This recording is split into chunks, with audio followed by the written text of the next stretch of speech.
Hey, pro organizers, it's Melissa, and we're back with our second conversation this week with Missi McKown, who is a professional organizer in the Twin Cities area. And this is a little bit of a shorter episode, but trust me when I tell you, we are going to be talking about this subject a lot more. This is just our first entry into this very big topic. We are talking today about ADHD. And I am certain that you are starting to hear more and more from your clients and potential clients. I have ADHD. I just want to let you know that. And for some people, they're like, hey, what do I do with this client? And so we wanted to talk to Missi today because she has been diagnosed with ADHD and is a very successful professional organizer. And so she is working with her own diagnosis and then with clients that have the diagnosis. This is just the first conversation that we are going to be having about the subject. It's definitely not the last, but I hope that this at least gives you a little bit of a flavor of what might be important if a potential client comes to you and how you can be compassionate, even if you don't understand all of the details about how to work with an ADHD or a neurodivergent brain. One book we talk about in the podcast that is an absolutely great resource. It is a book by Susan Pinsky, and it is called Organizing Solutions for People with ADHD.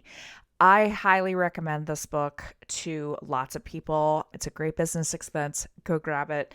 Okay, let's start chatting with Missi about ADHD and all things wonderful about being neurodivergent and working with neurodivergent clients. Have a great day, organizers. Okay, so one of the personal things, so Missi and I went to lunch a few months ago, and and I'm going to let you tell your own story, obviously, but you were talking about how you had been formally diagnosed with ADHD, and then you said it, by the way, in the nicest possible way. But I was like, oh, I'm pretty sure I have it too. I'm just not diagnosed. I haven't made the appointment or whatever. And you were like, would you like me to point out a couple things that I've learned about my journey? And I was like, no, I know I have it. I definitely have it. But you pointed out a couple things. I'm like, oh, damn, she's right. So, which I love it. So I love it because so many people are starting, and this is going to be something that I'm going to talk about in a future podcast also with our other friend Kabri, who also has ADHD. But I want you to talk about your own diagnosis and then how it affects your organizing, because what I see a lot more of is that people are coming to our group. They're like, oh, someone is coming to me and they have ADHD. How do I organize with them? Like it's Yeah. a one step. Like if we just have a few tips, we'll be able to organize all. And it's not quite that simple. Yeah, So could we just make a flow chart? If you have ADHD, organize this way. If not, organize that yeah, way. if you just use blue boxes, it'll be fine. It's very complex, but tell us a little bit about your journey on this front. Okay. Well, my journey starts with my resistance to having ADHD and just disbelief. So I have this dear client who knows she has ADHD, and we worked really well together. We're still working together. It's been years now. And every once in a while, I would say or do something, and she would go, Missy, you think like me. And she's, I think you have ADHD. And she was always real cute and kind of playful about it. And I was just like, I don't think so. I really don't. But I had more and more people contacting me that knew that they had ADHD. They were saying it up front. And so I started doing what any good organizer would do. And I started researching it because I was like, well, I better know if there is something I should know that's different than how I've been helping people get organized for folks with ADHD. So I checked out this book from the library, my favorite place. And I think it's just called Organizing with ADHD by Susan Susan Pinsky. Pinsky. Oh, Yeah, the one with it's all so the good. Post-it notes all All the over the Post-it notes cover. on the front. Yeah. Yeah, it's just perfect, right? I read through the entire book before I met with this client, and she was a doctor, by the way, with ADHD. I read through the whole book, and I was like, well, that's already how I organize. So I guess that's just convenient. Literally drew no threads that my brain Really not just seeing all the signs. no, that my brain worked the same way as a Right. folks with ADHD. I was just like, "Oh, okay, cool. How convenient. I already do that." Closed the book, went and worked with the client, had great success. She was working with an ADHD coach at the time, and she was sharing some of her tips and strategies. So we implemented those into just really the systems that we were creating in her home so that she could follow it all seamlessly. Had a great experience, right? And then more and more folks kept coming to me with ADHD, and I was like, "Oh, this is so fun. I already know what we're doing," and just dove in. Then that client kept saying, Missy, you think like me? And I was like, I don't. And Carly Adams, who used to be a mentor in IO, she at the time was like, hey, Missy, because I told her about the Susan Pinsky book and she had read it for one of her clients. She's like, will you come on my podcast and talk about organizing for folks with ADHD? I said, absolutely. And she goes, first, though, I need you to read a second book on ADHD, and we're going to discuss that one too. So Carly mentions this book, and she's like, hey, you need to read this book by Lisa Woodruff. It's called How ADHD Affects Home Organization. So I'm on vacation with my husband, and I'm reading this book, and it's all about, at the beginning of it, is talking about the different executive functions of the brain and how it interacts with ADHD. I'm sitting on a beach in Mexico reading this book, and Oh, man. I'm like, I'm literally highlighting it. I'm like making notes. Okay, And I was just really quickly, I'm just trying to imagine a beach in Mexico. When I go to Mexico on vacation, I'm just bringing total, like, just fiction, mysteries. You're on a beach, and I bet people are like, "What a party that woman is. She's reading a book about ADHD." I mean, now you have insight into me. I've long been a fan of nonfiction. That was my first love. I just Oh, okay. recently got into fiction in the last few years, and I'm low key obsessed. I know you read a ton too. I read a crap ton of books because it's just fun and 3 at a time. That's an ADHD thing. Yeah. Anyway, so I'm reading this book and I start reading it out loud to my husband. And I was like, do you think this sounds like me? And he was like, oh my gosh. He literally had never considered it for me. I had never considered it for me. And I was like, oh. And God, people in my life at the time knew people that I would meet randomly at a networking event. And we'd be having this great conversation. And then they'd be like, do you have ADHD? And I was like, not that I know of. And they were like, oh, okay. And then I actually became friends with that girl. She's now a member of the team. She's wonderful. But I asked her, I'm like, what made you say that? And she goes, oh, we just went on so many rabbit trails, but you were tracking all of them and it didn't seem phased by it. And I said, oh, yeah, no, that doesn't faze me. And I'll have clients apologize to me. Sorry, I've kind of been all over the place. And I'm like, have you? Mm, I I'm haven't noticed. tracking. Yeah, we're good. Keep going. Anyway, I read the book and I was like, shoot. So now what? So I was like, fine, I'm gonna go to get tested. I just am gonna go get tested and figure it out. And maybe this would explain why some days when I have an admin day, I have a really hard time deciding what to focus on first because it all seems important and I want to get all of it done. But then there's almost like this paralysis to it. Man, do I have all sorts of tools now to really connect with my clients and just a level of understanding. So I go, it's a 3-part test, which I mean, this is probably just an ADHD nerd thing, but I loved all the tests. I thought they were so fascinating, and I wanted to know, like, how well I did on them. Yeah, right. Did I get an A? Yeah. Did I pass that one? I could brag about one particular one. It was the math one, and she goes, "Missy, almost no one gets the last question right." And I was like, "Thank you." You wanna be like, "Am I better than all the other ADHD clients that you deal with?" That's what I would be saying. But well, here's the other thing. She totally lied to me about one thing. So here's a little known fact about me. I'm not the person that you want installing even your IKEA Calyx system, which has 2 screws. Like, you do not want me building something for you Okay. at all. But I have wonderful gals on my team and guys who are really great at that. And it's to make up for me. There was this puzzle. I think it was only 4 pieces, and you just had to turn it different ways to make it do different things. And I could not, for the life of me, figure out. And the woman giving the test, God bless her, was so kind and patient. She's like, don't worry. A lot of people struggle with that. Well, guess what? I've since become friends with a psychologist who gives ADHD tests to people. And she goes, that's not true. She goes, the puzzle part's easy. She's like, they were lying to you. I was like, I knew it. I knew it was easy and I was screwing it up. So So, I'm gonna wrap myself out on something. I'm terrible, terrible at stuff like that. Like, I have, like, when you're saying this right now, I'm very old and I still have a visceral memory of on the SAT, there was like, fit this thing into the like, what space does this piece fit into? And my brain doesn't work that way. And I was yes. with my niece a few weeks ago and she got a new game that was like you had these blocks and you had to put them like match them with their like pieces. She's in third grade and she was kicking, legit kicking my ass. And when I say kicking my ass, I mean she would do the thing in about 5 seconds and I was still on the first piece. And she's like, Aunt Melissa, you're not very good at this. No, I'm not. Yeah, I could play No, with I'm you not. and she would crush me too. I mean, it's just not my gifting. And now I have family members who have ADHD and they are a whiz at putting things together. So this is also the beautiful and confounding part of ADHD. And this is why you cannot do a one size fits all answer when people in Inspired Organizer are asking, "Hey, I have a new client with ADHD. What do I do?" Yes. Well, what do they need? Is really the better question. Because I have seen in my practice as an undiagnosed ADHD person, I have seen there's one woman I think about a lot where her manifestation was everything had to be perfect. She Mhm. had to follow the KonMari method perfectly. She didn't like my detours from it, which I find necessary for actual success.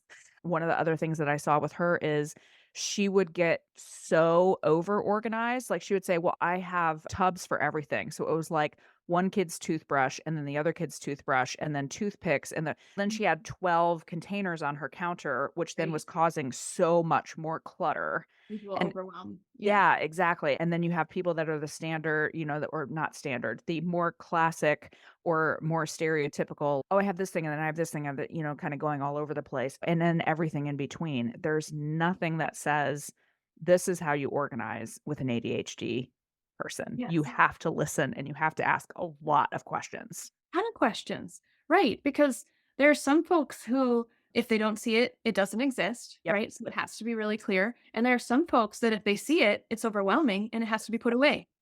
Yes. Same diagnosis, totally different approach.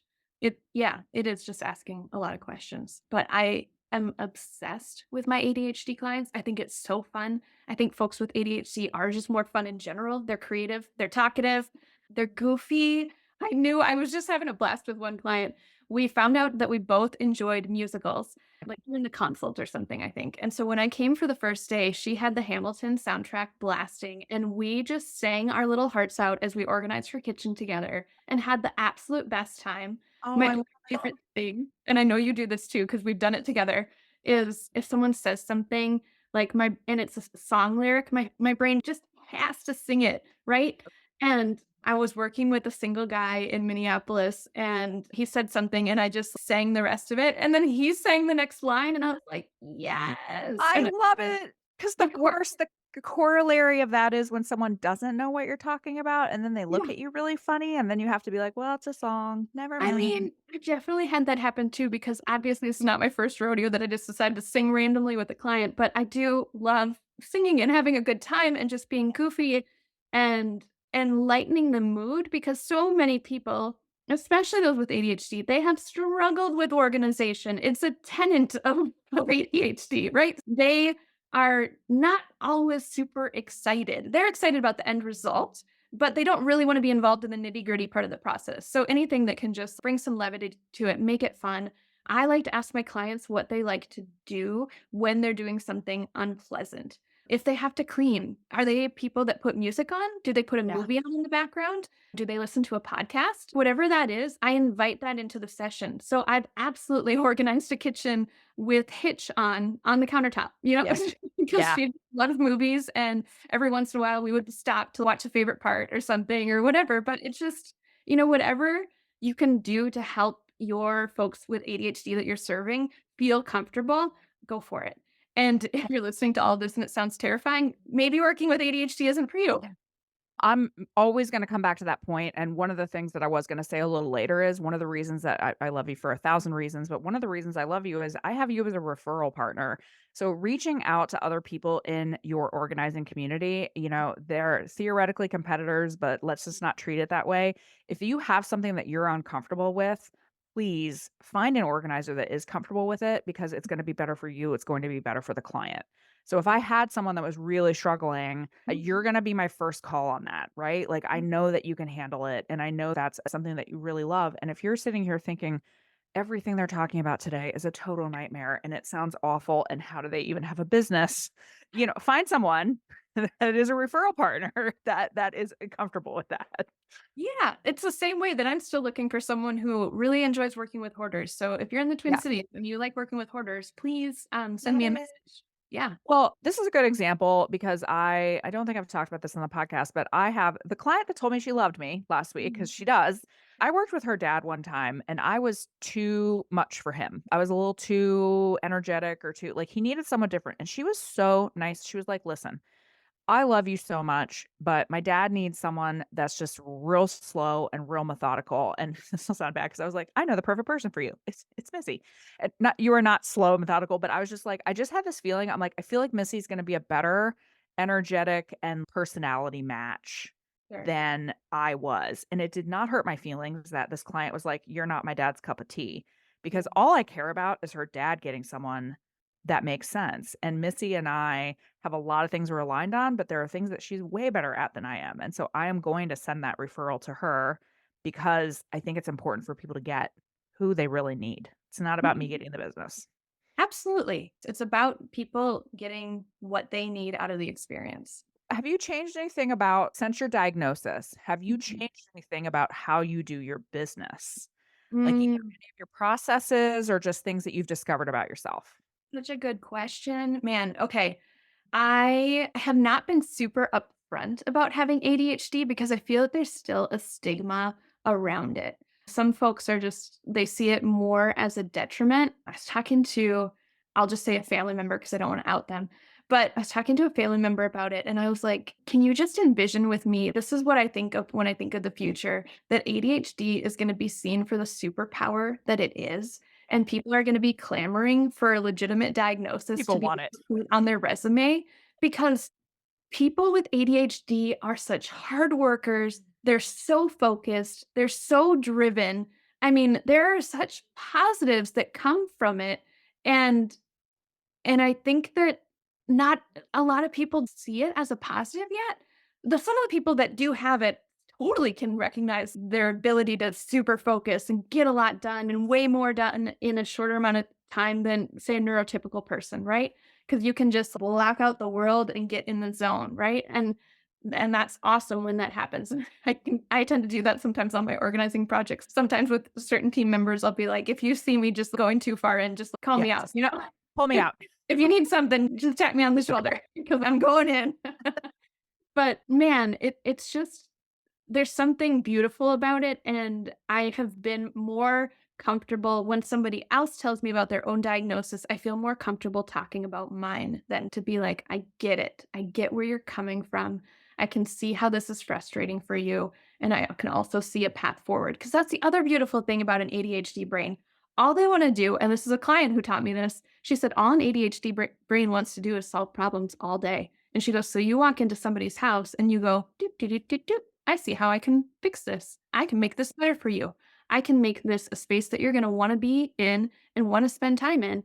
And she goes, "I have an ADHD brain, but I can't do that in my own house." And I'm like, "Yeah, you're too close to it." I mean, I've also had an organizer in here helping me organize my office because I was too close to it.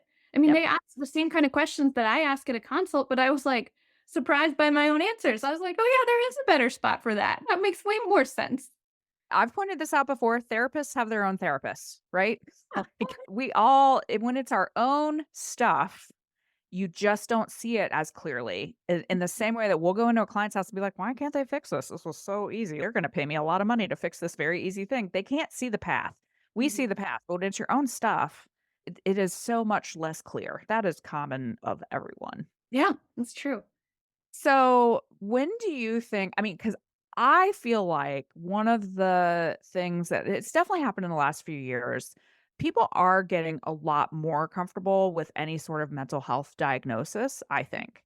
Clients will be very upfront. I have depression, I have anxiety, and they will talk sometimes about things that family members are really going through that are tough. Mhm. I definitely feel like there's more of a path toward this will become extremely common and you're going to hear it all the time. And if you have it yourself when you're comfortable, I do think that if you can promote that as a niche, I'm not just saying you, I just mean any No, organizer I listening to this. If you're comfortable with that, throw it out to the world because I do think that there are people that are like, oh, you will see, hear, and understand me Mhm, better than mhm, this person who, like Sarah was saying, who's been perfect forever and ever. It might not be that comfort zone. right. ADHD is going to be something that we're gonna have to talk about a lot more Mm, because it is definitely like one of the things Capri and I talked about is either you have a legitimate diagnosis or you have a TikTok diagnosis. It's just one yeah, of those things. I call it ADHD curious. Yeah, 80. That's amazing. Curious, yeah. I love it.